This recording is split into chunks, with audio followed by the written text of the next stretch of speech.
வணக்கம் கைஸ். ஆக்சுவலாக இப்போ ரீசெண்டாக வந்து தமிழில் வந்து ஒரு ஃபேமிலி சப்ஜெக்ட் ஓரியன்ட் படம் வரதே கிடையாது. சொல்ல போனால் வரவே இல்லை. ஆவுனா கன்று எடுத்துகிட்டு வந்துடுறாங்க. அப்புறம் இருக்குது. அப்படி இருக்கும்போது நான் ஒரு படம் பார்த்து எனக்கு ரொம்ப பிடிச்சிருந்தது. அந்த படத்தோட பேர் என்ன, ஃபேமிலி படம். நீங்கள் எங்கள் சேனலுக்கு ஃபஸ்ட் டைம் பண்ணால் மறக்காம ட்ரையல் அண்ட் சக்ஸஸ் சப்ஸ்கிரைப் பண்ணுங்கள். அது மாதிரி ஃபிமி பர்சன் பேஜை இன்ஸ்டாவில் ஃபாலோ பண்ணுங்கள். ஃபேமிலி படம் இது என்னன்னா, ஃபேமிலியாக இருக்காங்க, ஒரு அஸ்பைரிங் டேரக்டர் இருக்கான். அவன் வந்து படம் பண்ணணும்னு ஆசை, அவனுக்கு நிறைய ஸ்ட்ரகிள்ஸ் இருக்குது. அதை வந்து அவங்க ஃபேமிலி இப்படி சப்போர்ட் பண்ணுறாங்க, என்னென்ன ஹெல்ப் பண்ணுறாங்க, அவங்களோட பாண்ட் இப்படி இருக்குது. அதான் இந்த படத்தோட கண்டென்ட். ஆக்சுவலாக நீங்கள் நல்லா பண்ணீங்கன்னா இந்த படம் பார்க்கும்போது நம்மளுக்கு வந்து அஜித் சார் முகவரி படம் நிறைய இடத்துல ஞாபகம் வரும். அதே கைண்ட் ஆஃப் டிபிக்கல் செட்டப் தான், ஒரு தாத்தா எல்லாமே இப்படிதான் இருக்கும்.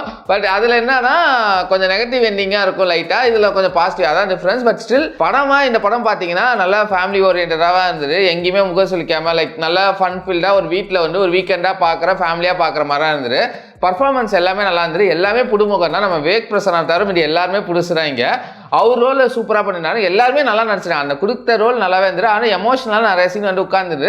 எங்கேயுமே ஓவர் மெலோட்ராமிக் இல்லை. அதனால எனக்கு இன்னும் இந்த படம் பிடிச்சிருக்கு. அதே மாதிரி அந்த ஃபேமிலி வேல்யூஸை வந்து சூப்பராக ரெப்ரசென்ட் பண்ணுறது இந்த படம் மியூசிக்கும் ஓகேவராக இருந்தது. எங்கே வந்து இந்த ப்ராப்ளம்னா சில சீன்ஸ்லாம் வந்து கொஞ்சம் ஸ்ட்ராங்காக இருந்திருக்கணும் அப்படின்னு எனக்கு ஒரு ஃபீல் இருந்தது. இன்னும் கொஞ்சம் ஸ்ட்ராங்காக இருந்திருக்கணும். அதே மாதிரி லவ் போர்ஷன் ஒன்று வந்து அது சுத்தமாக ஒட்டவே இல்லை. இந்த ரெண்டுத்தையும் கரெக்ட் பண்ணால் இது வந்து ஒரு சூப்பரான படம். பட் ஸ்டில் இது வந்து ஒரு டீசென்ட் பார்ட்ஸ். டைம் கிடைச்சா நீங்கள் வீட்டில் ஃபேமிலியாக பார்க்கலாம். ஓடிடியில் தமிழில் இருக்குது, இங்கிலீஷ் சப்டைட்டில்ஸோட பார்த்துட்டு. ஆனால் கண்டிப்பாக வீட்டில் இப்போ பார்த்தீங்கன்னா நல்லா என்ஜாய் பண்ணி பார்க்கலாம். நீங்கள் ஆல்ரெடி பார்த்துருந்தீங்கன்னா உங்களோட விசா கமெண்ட் செக்ஷனில் கமெண்ட் சொல்லுங்கள். பாய்.